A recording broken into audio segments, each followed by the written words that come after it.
अस्सलाम वालेकुम dear students, मैं हूं आमिर हुसैन और आप देख रहे हैं मेरी यूट्यूब चैनल एग्रीकॉन। डियर स्टूडेंट्स, अगर आप हमारे चैनल पर नए हैं तो आप हमारे चैनल को सब्सक्राइब करिए और वीडियोस को शेयर करिए अपने फ्रेंड्स के साथ और लाइक करिए। पिछले लेक्चर में हमने पढ़ा था क्लासिफिकेशन ऑफ गुड्स, जो हमें इनकम्प्लीट रहा था, तो उसी लेक्चर को हम आगे बढ़ाते हुए आज कंप्लीट करेंगे। तो करते हैं स्टार्ट हमारा आज का लेक्चर, जो है classification of goods on the basis of supply. तो on the basis of supply जो हमारे पास है, one is free goods, another is economic goods. Economic goods हमारे पास है फ्री गुड्स और इकोनॉमिक गुड्स। पिछले लेक्चर में मैंने बोला था कि फ्री गुड्स क्या होते हैं। Free goods are the goods which are freely available in nature. तो इनको हम कह सकते हैं गिफ्ट्स ऑफ नेचर। जो हवा पानी है, लैंड, एयर, वाटर, लैंड, जो चीज़ें नेचर ने हमें गिफ्ट में दी है, तो उन चीज़ों को हम कहते हैं free goods. There is no anthropogenic activity responsible for the creation of these goods. इन गुड्स को बनाने के लिए जो है मैन मेड एफर्ट्स नहीं होते, एक इंसान के एफर्ट्स नहीं होते। तो यही वजह है कि जो इनकी सप्लाई होती है, सप्लाई इनकी ग्रेटर दैन डिमांड होती है। क्योंकि ये फ्रीली अवेलेबल होते हैं नेचर में, तो डिमांड इनकी कम होती है। लोगों को ज़्यादा डिमांड नहीं होती। जब कोई चीज़ फ्रीली अवेलेबल है तो डिमांड कम रहती है। तो फ्रीली अवेलेबल इसलिए होते हैं क्योंकि ये नेचर की गिफ्ट्स हैं। तो नेचर के पास पावर है, नेचर के पास इनडिस्ट्रक्टिबल पावर है कि वो हमें प्रोवाइड करता है इनकी सप्लाई इन अनलिमिटेड क्वान्टिटीज़। तो सप्लाई जो इनकी होती है वो होती है ग्रेटर दैन डिमांड। और एक चीज़ इंपॉर्टेंट है जो मैं पिछले लेक्चर में भूल गया था कहना, कि दैट इज जो फ्री गुड्स होते हैं they have only value in use, they don't have value in exchange. Value in use मतलब क्या है कि इनको हम यूज कर सकते हैं, यू कैन यूज देम। अपनी जो वांट्स है उनको सेटिस्फाई करने के लिए हम इन चीज़ों को यूज कर सकते हैं। तो that is value in use simply. अब जो वैल्यू इन एक्सचेंज है, वैल्यू इन एक्सचेंज का मतलब क्या है? वैल्यू इन एक्सचेंज का मतलब ये है these goods can not initiate और they can not command other things in exchange. अरे भाई, ये जो फ्री गुड्स होते हैं इनमें इतनी कैपेबिलिटी, इतनी एबिलिटी, इतनी क्षमता नहीं होती है कि ये जो गुड्स है ये इनिशिएट करे, ये कमांड करे दूसरी चीज़ों का एक्सचेंज में।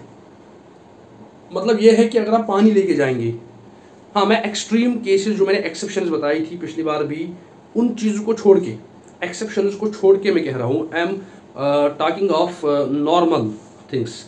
नॉर्मेलिटी में, जब आप नॉर्मल सिचुएशन में अगर आप पानी लेके जाएंगे किसी के पास, तो वो उसके बदले आपको वो पैसे नहीं देगा। आप किसी को वाटर का एक गिलास लेके जाओ जहाँ पे वाटर फ्रीली अवेलेबल है, उसको आप बोलोगे कि हमें पैसे दो, तो वो नहीं दे सकता आपको। तो वो आपको पैसे या कोई चीज़ रिटर्न में नहीं दे सकता है। तो एक्सचेंज का मतलब ये है कि वैल्यू इन एक्सचेंज का मतलब ये होता है कि एक जो गुड है इसकी एबिलिटी है कि ये आपको पैसे देता है। ठीक है, एक्सचेंज हम इन टर्म्स ऑफ मनी ज़्यादातर बोलते हैं, लेकिन ये इन टर्म्स ऑफ मनी ही नहीं हो सकता है, ये इन टर्म्स ऑफ गुड्स भी हो सकता है। जैसे आपने सुना होगा कि बार्टर सिस्टम एक इकोनॉमिक सिस्टम था पुराने ज़माने में। जब हम यहाँ से कमोडिटी ले जाते थे, वहाँ से दूसरी कमोडिटी मिलती थी। या आपने बचपन में देखा होगा, हमारे जब हम बच्चे थे तो हमारे बचपन में एक वो अंकल आते थे साइकिल पर, तो वो सॉफ्टी लेके आते थे। तो फिर जो बच्चे हैं, बच्चे घर से लेके कोई चीज़, चाहे अंडा या वो जैसे पुराने वो शूज़, उसको देते थे, वो इन टर्न हमें वहाँ से सॉफ्टी देता था। तो ये है एक्सचेंज। तो हम कहते हैं कि इकोनॉमिक गुड्स वो होते हैं, मतलब अगर हम कहेंगे कि जो फ्री गुड्स है, फ्री गुड्स में ये एबिलिटी नहीं होती है कि आपको एक्सचेंज में या तो पैसे दे दे, या आप इससे पैसे कमा सके, या आप इससे कोई और चीज़ रिटर्न में ले सके। तो वही होता है कि इनमें खाली वैल्यू इन यूज़ होता है, they do not have value in exchange. आप मार्केट में नहीं जा सकते हैं पानी लेके और वहाँ से इसका ट्रेड कर सकते हैं। हाँ, मैं जो बोल रहा हूँ ये नॉर्मल सी की बात है। वो जो हम फिर वाटर बोटल्स जो होती है हमारी, जो प्योरीफाइड वाटर बोटल्स है, तो वो अलग बात है। That is some other thing, उसकी मैं बात नहीं कर रहा हूँ, मैं नॉर्मली जनरल बात कर रहा हूँ कि जो फ्री गुड्स होते हैं, फ्री गुड्स से आप एक्सचेंज नहीं कर सकते, इनको आपको पैसे नहीं मिलेंगे। तो अब क्या है इकोनॉमिक गुड्स, इसके अपोजिट इकोनॉमिक गुड्स होती है ऐसी गुड्स जो कि फ्री गिफ्ट्स ऑफ नेचर नहीं होते हैं, गिफ्ट नेचर का दिया हुआ गिफ्ट नहीं है, and there is anthropogenic activity. तो यहाँ हम कह सकते हैं these are as a result of, हम ये कह सकते हैं these are result of anthropogenic activity, वही जिसको आप कहते हैं कि मैन मेड, ये मैन मेड एफर्ट्स से बनते हैं। अरे यार इंसान जो है उसको बेचारे को लाना पड़ता है फैक्टर्स ऑफ प्रोडक्शन, उसको लैंड लेबर कैपिटल जमा करके एक प्रोडक्ट बनाना पड़ता है, तो है ना एंथ्रोपोजेनिक एक्टिविटी, तो मैन मेड एफर्ट्स है। अगर हम इकोनॉमिक गुड्स की बात करेंगे तो everywhere we can see man made efforts, तो वहाँ पे तो मैन मेड ही मैन मेड एफर्ट्स ही एफर्ट्स है, हर जगह पे हर पॉइंट पे। एक जो इंसान है, एक जो एंटरप्रेन्योर है, वो बेचारा फैक्टर्स ऑफ प्रोडक्शन जमा करता है, लैंड अगर होगा खुद के पास तो ठीक है, नहीं होगा तो लीज पे लेता है, लीज पे लैंड लेके फिर उसमें क्या करता है, फिर कैपिटल लेता है, बैंक से कैपिटल लेता है, अपने पास नहीं होगा तो बैंक से कैपिटल लेगा, बैंक से कैपिटल लेने के बाद फिर लेबर उस पर लगाता है, कहीं कहीं पर मशीनरी भी लगाता है, तो ये सब लगा के फिर उस पर एक प्रोडक्ट वो तैयार करता है, एक कमोडिटी तैयार करता है, तो वो जो कमोडिटी बन के आती है दैट इज इकोनॉमिक गुड।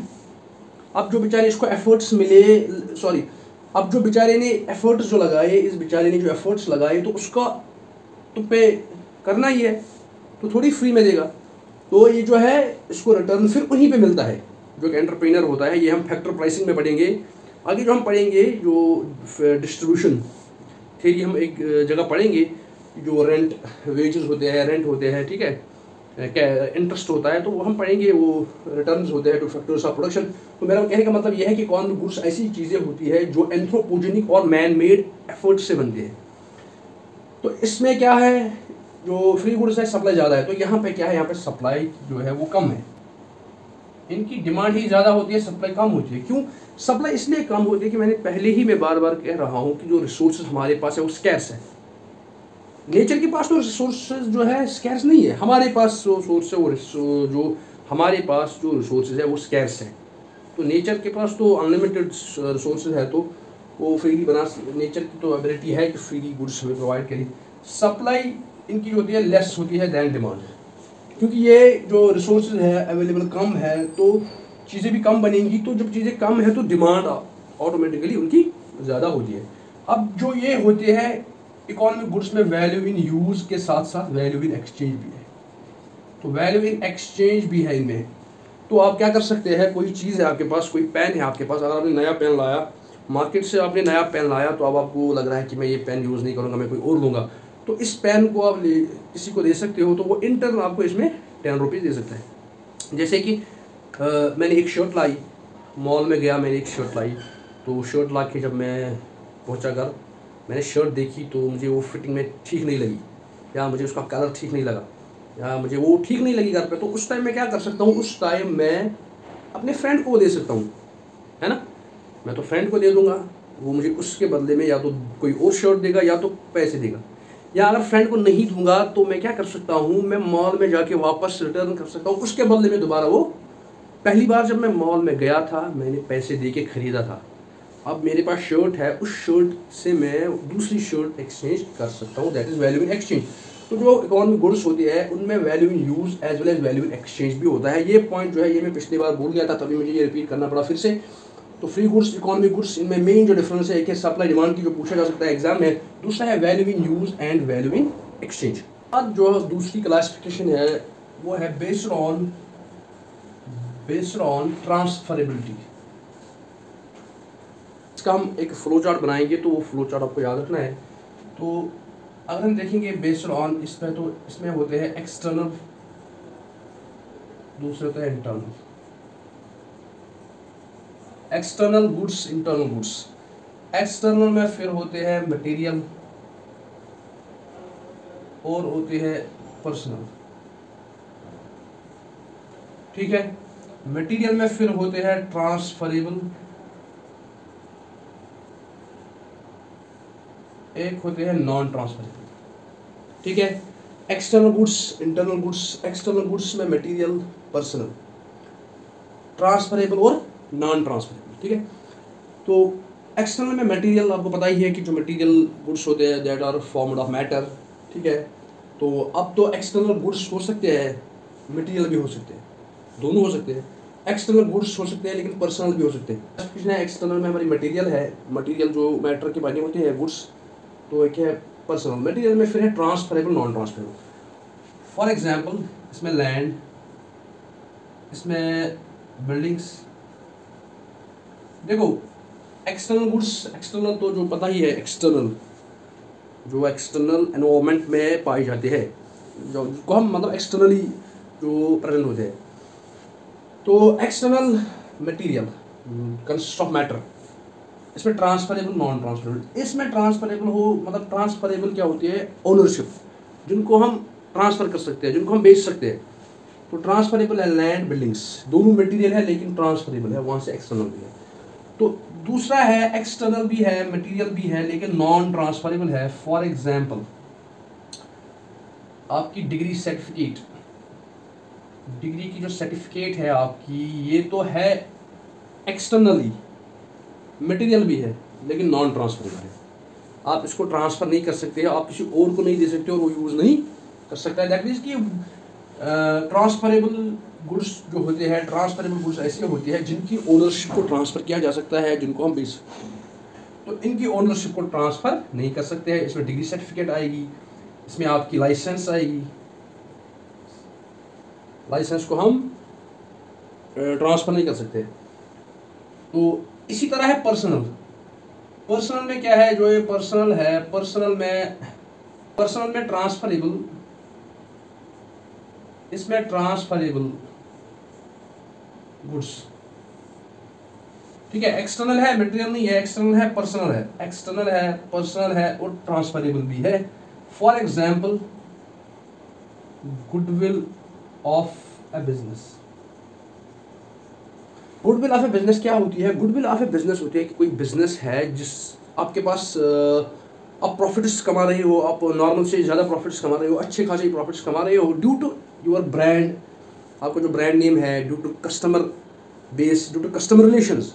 तो ये ऐसी चीज़ें हैं जो पर्सनल है एक कंपनी को, लेकिन क्या हो सकता है कि ये हम ट्रांसफ़र कर सकते हैं। हाँ, बट ये हम कह सकते हैं कि जो गुडविल होती है फुल्ली वो ट्रांसफरेबल नहीं होती है, फुल्ली नहीं, पार्शली जो गुडविल ऑफ ए बिजनेस है ये ट्रांसफर हो सकती है कि you can transfer A brand, you can sell down your brand. आप जो अपना ब्रांड है वो बेच सकते हैं। तो किसी का ब्रांड हम खरीद सकते हैं, तो जो उसकी कस्टमर बेस है वो तो वही रहेगी, खाली ओनर उसका बदल। अब इसमें इंटरनल है, इंटरनल में non transferable goods, internal goods जो कि एक्सटर्नल नहीं है, ना तो मटेरियल है। इंटरनल गुड्स में जो नॉन ट्रांसफरेबल है, जैसे इंटेलिजेंस है ना, एक पर्सन की इंटेलिजेंस, इसकी इंटरनल कैपेबिलिटी है, इसका इंटरनल फीचर है, तो ये नॉन ट्रांसफरेबल होते हैं। इंटरनल जो है इसको हम ट्रांसफ़र नहीं कर सकते हैं। तो इंटेलिजेंस जो होती है ये एक्सटर्नल भी नहीं है, बाहर से हम इसको देख नहीं सकते हैं, तो मटेरियल की बात ही नहीं है। तो इंटरनल है, नॉन ट्रांसफरेबल, ठीक है। इंटेलिजेंस ये मतलब तो क्या है, ये जो इंटेलिजेंस है ये है एक internal good but non transferable. अब हमने कहा था पर्सनल में ट्रांसफरेबल, लेकिन पर्सनल में नॉन ट्रांसफरेबल भी होते हैं।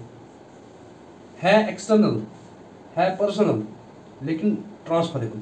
दूसरा है एक्सटर्नल, है एक्सटर्नल, है पर्सनल।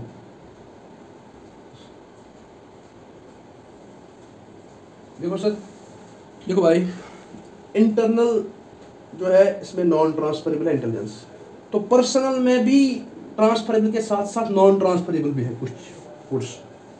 एक्सटर्नल है, पर्सनल है लेकिन नॉन ट्रांसफरेबल, ठीक है। इसमें क्या आता है, इसमें आता है जैसे करेज, ब्रेवनेस, आपकी ब्रेवनेस, आपकी करेज, आपकी ब्रेवनेस, आपका कॉन्फिडेंस, ये जो ये चीज़ें हैं ये आपकी पर्सनल है, ठीक है, एक्सटर्नल भी है। देखो ब्रेवनेस तो एक्सटर्नली आप शो कर सकते हैं, एक्सटर्नल है, पर्सनल भी है, लेकिन नॉन ट्रांसफरेबल, इसको हम ट्रांसफ़र नहीं कर सकते। तो ये दूसरी क्लासिफिकेशन है हमारी, जो आज का लेक्चर हम पढ़ रहे हैं based on transferability, external, internal. External जो बताइए आपको, तो ये है इसमें, ठीक है। ये चीज़ें, इसके बाद है और एक क्लासिफिकेशन बेस्ड ऑन कंजप्शन, इसके बाद है बेस्ड ऑन कंजप्शन, ठीक है। कंजप्शन के बेस पे हमारे पास है कंज्यूमर गुड्स, एक है कंज्यूमर गुड्स, दूसरा है प्रोड्यूसर गुड्स। कंज्यूमर गुड्स क्या होती है? कंज्यूमर गुड्स जो होती है इनको हम फर्स्ट ऑर्डर गुड्स भी कहते हैं। कंज्यूमर गुड्स ऐसे गुड्स होते हैं जो हमारी वांट्स को डायरेक्टली सेटिस्फाई करते हैं। फॉर एग्जांपल, हमें भूख लगी तो हमने खाना खाया। जो फूड है, जो क्लोथ्स है, वाटर है, तो हमें प्यास लग गई, हमने सीधे पानी पी लिया डायरेक्टली। तो ऐसे गुड्स जो हमारी जो वांट्स है उसको डायरेक्टली सेटिस्फाई करते हैं, तो उनको हम कहते हैं कंज्यूमर गुड्स। और इनको फर्स्ट ऑर्डर गुड्स इसलिए कहा जाता है कि ये फर्स्ट इंस्टेंट में ही, एट द फर्स्ट इंस्टेंस, ये आपको पहली ही दफ़ा आपकी जो वांट है वो सेटिस्फाई करते हैं, तभी इनको फर्स्ट ऑर्डर गुड्स भी कहते हैं। फूड, क्लोथ्स, वाटर, ठीक है। तो कंज्यूमर गुड्स क्या होते हैं? Consumer goods are the goods which satisfy our wants directly. ये हमें भूख लग गई, हमने खाना खा लिया, हमें प्यास लग गई, हमने पानी पिया, या कोई भी नीड हमारी है तो डायरेक्टली हम फुलफिल कर रहे हैं, दैट इज, उसको हम कंज्यूमर गुड कहते हैं या फर्स्ट ऑर्डर गुड। इसके बाद है प्रोड्यूसर गुड। तो प्रोड्यूसर गुड्स क्या होती है? प्रोड्यूसर गुड्स ऐसी गुड्स होती है जो हमारी वांट्स को सेटिस्फाई डायरेक्टली नहीं करते हैं, तभी उनको क्या कहते हैं? सेकंड ऑर्डर गुड्स भी इनको कहते हैं। ये जो होते हैं they do not satisfy wants directly. ये जो आपके वांट्स है, वांट्स को डायरेक्टली सेटिस्फाई नहीं करता है, तो क्या करता है? जो प्रोड्यूसर गुड्स होते हैं, these are the goods that help in to produce other goods. ये हमें मदद करते हैं हम दूसरी गुड्स बनाने में। तो हम ये कह सकते हैं इसमें रॉ मटेरियल्स आ सकते हैं, इसमें रॉ मटेरियल्स, ठीक है। जैसे फैक्टर एग्जांपल मैं बात करूंगा sugar cane. Suppose just an example, sugar cane जो है, शुगर केन काटते हैं ज़मीन से। जब शुगर केन की जो हार्वेस्टिंग करते हैं फार्मर्स, तो उसको फिर भेजते हैं शुगर फैक्ट्री में एज ए रॉ मटेरियल। वहाँ पे उसको फैक्ट्री बनाती है शुगर, उसमें शुगर बनाती है। तो वो जो शुगर है हमारे पास जो पहुँचता है वो एज ए डायरेक्ट गुड, हम उसको डायरेक्टली कंज्यूम करते हैं। लेकिन जो यहाँ पे शुगर केन मतलब हार्वेस्ट होके जब जाता है तो वो एज अ रॉ मटेरियल है। तो यहाँ पे हम कह सकते हैं कि जो शुगर केन आफ्टर हार्वेस्टिंग होता है रफ स्टेज में, ठीक है, जो रफ स्टेज में होता है, तो वो है एज रॉ मटेरियल, तो उसको हम कह सकते हैं प्रोड्यूसर गुड है। ये हेल्प हमें करता है इन अदर गुड्स बनाने में। जैसे इंटरमीडिएट गुड्स भी उनको बोलते हैं, ठीक है, ये हमारी वांट्स को डायरेक्टली सेटिस्फाई नहीं करते, प्रोड्यूसर गुड्स है, ठीक है। जैसे फर्टिलाइजर्स भी इसमें आएगी। फर्टिलाइजर्स हमें हेल्प करती है बनाने में प्रोडक्ट्स, ठीक है। सीड्स, ये जो सीड्स है, फर्टिलाइजर्स है, तो ये जो है ये एग्जाम्पल है इंटरमीडिएट गुड्स और प्रोड्यूसर गुड्स। तो प्रोड्यूसर गुड्स ऐसे होते हैं जो हमें डायरेक्टली सेटिस्फाई नहीं करते हमारे वांट्स को, तो ये हमें प्रोडक्ट बनाने में हेल्प करते हैं। फिर जो हमें जो वांट्स हमारी है वो डायरेक्टली सेटिस्फाई करते हैं। लेकिन याद रखना चाहिए, ये जो मैंने कहा ये हमेशा वैलिड नहीं है। ये जो मैंने कहा कि प्रोड्यूसर गुड्स जो होते हैं these are second order goods, तो ये जो स्टेटमेंट है ये ऑलवेज मतलब गुड होल्ड नहीं करता है। ये जो मैंने कहा, जो मेरा ये स्टेटमेंट है कि ये जो सेकंड ऑर्डर गुड्स है प्रोड्यूसर गुड्स, तो ये स्टेटमेंट हमेशा गुड होल्ड नहीं करता, क्योंकि ये डिपेंड करता है यूजेज या यूजेज बोलिए, it depends upon usages, it depends upon use. जो एक गुड है ये प्रोड्यूसर गुड है या कंज्यूमर गुड है, एक प्रोड्यूसर गुड है या कंज्यूमर गुड है, it depends upon usage, it depends upon use. कोई चीज़ प्रोड्यूसर गुड है या कंज्यूमर गुड है, ये डिपेंड करता है on the base of use. आप इसको यूज कैसे करते हो? जैसे मैंने अभी शुगर केन की एग्जांपल दी, जब काटते हैं फार्मर्स शुगर केन की जो हार्वेस्टिंग करते हैं, तो वहाँ पे भी इसको यूज़ कर सकते हैं। जो शुगर केन आप लेते हो तो शुगर केन उसको आप बाहर से उठा के वहाँ पे भी काट के खा सकते हो विदाउट प्रोसेसिंग। तो वहाँ पे वो क्या बनेगा? वहाँ पे वो बनेगा फर्स्ट ऑर्डर गुड। या सबसे बड़ी इसकी एग्जांपल है दैट इज इलेक्ट्रिसिटी। इलेक्ट्रिसिटी की जो एग्जांपल है, ये एक एग्जांपल है कि जिसे हम अच्छी तरह से आसानी से समझ सकते हैं। ये इलेक्ट्रिसिटी आप घर पे यूज करो तो it is consumer good. Use electricity at home, it is consumer good. लेकिन यही इलेक्ट्रिसिटी जब हम फैक्ट्री में यूज करेंगे चीज़ें बनाने के लिए, तो वहाँ पे क्या है, ये वहाँ पे ये कंज्यूमर गुड। तो यहाँ पे वो हेल्प करती है हमें, फैक्ट्री में ये हेल्प करती है हमें डिफरेंट चीज़ों की प्रोडक्शन में। तो वहाँ पर ये है वहाँ पर ये प्रोड्यूसर गुड है। Electricity while using at home it is consumer good, और इसी को आप फैक्ट्री में यूज़ करेंगे इट इज़ प्रोड्यूसर गुड। इसी तरह कोई भी चीज़ हम ले सकते हैं, आप किसी चीज़ को वहाँ पर भी यूज़ कर सकते हैं। जैसे कॉटन जो है, कॉटन जब हार्वेस्ट करते हैं फार्मर्स, अगर वहीं पे हम यूज़ करेंगे कॉटन को तो वहाँ पे वो कंज्यूमर गुड बन जाएगा। लेकिन हम क्या करते हैं, उसको प्रोसेस करके हम उसको कपड़े बनाते हैं, शर्ट बनाते हैं, क्लोथ्स बनाते हैं, शर्ट्स बनाते हैं, क्लोथ्स बनाते हैं। तो क्लोथ्स जब हम यूज़ करते हैं, यहाँ पे जो क्लोथ्स है वो हमारी कंज्यूमर गुड है। तो यहाँ पे जो कॉटन है, कॉटन क्या है, एज इंटरमीडिएट। लेकिन अगर वहीं पे कॉटन को यूज़ किया जाएगा तो वहाँ पे cotton as directly consumer good है। तो इसी तरह इलेक्ट्रिसिटी अगर आप घर पे यूज़ कर रहे हो तो इट इज़ कंज्यूमर गुड, क्योंकि आप डायरेक्टली इससे सेटिस्फाई होते हो। आप लाइट आपकी को चाहिए, आपको हीट चाहिए तो डायरेक्टली। लेकिन जब आप इसको फैक्ट्री में यूज़ करोगे, फैक्ट्री में आपको हेल्प करेगा प्रोड्यूस करने में गुड्स, तो वहाँ पे क्या है, ये वहाँ पे ये एज क्या है, प्रोड्यूसर गुड। हमारी लास्ट क्लासिफिकेशन है that is on the basis of durability. Durability की बेस पे आपके पास है दो, one is mono period goods, या जिनको आप सिंगल यूज गुड्स बोलते हैं, तो एक है ड्यूरेबल या पॉलीपीरियड गुड्स या मल्टी यूज। ड्यूरेबिलिटी के बेस पे अब चाहे एक जो गुड है वो ड्यूरेबल है या ड्यूरेबल नहीं है, उस बेस पे है दो टाइप्स, एक है मोनोपीरियड, एक है पॉलीपीरियड, या इनको हम बोलते हैं durable and non durable goods. तो मोनोपीरियड गुड्स क्या होती है, ये ऐसी चीज़ें होती है जो आपको सिंगल यूज़ में, जिनको आप सिंगल यूज़ कर सकते हैं।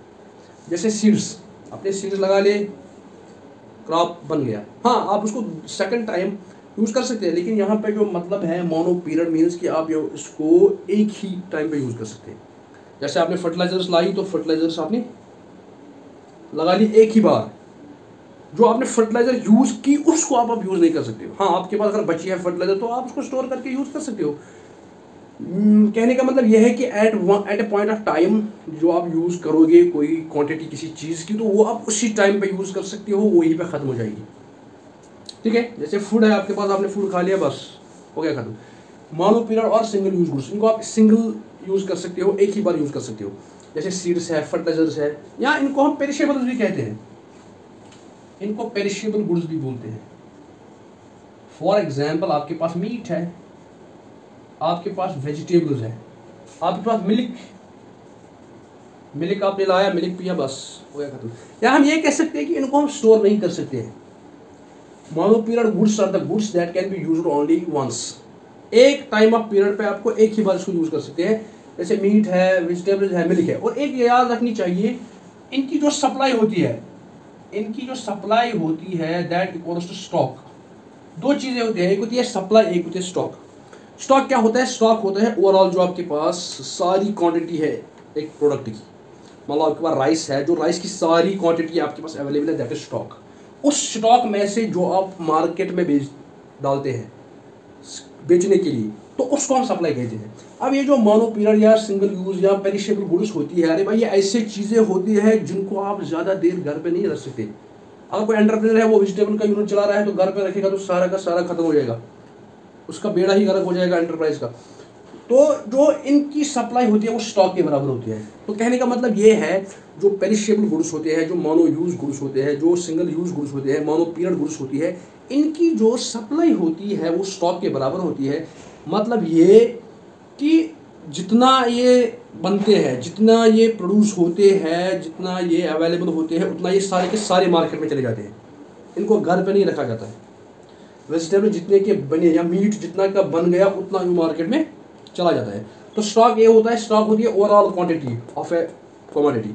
तो सप्लाई होती है कि वो सप्लाई होती है वो अमाउंट जो कि हम मार्केट में बेचते हैं, मार्केट में हम डालते हैं फॉर किसके लिए, सेलिंग के लिए, बेचने के लिए जो हम मार्केट में डालते हैं, तो उसको सप्लाई बोलते हैं।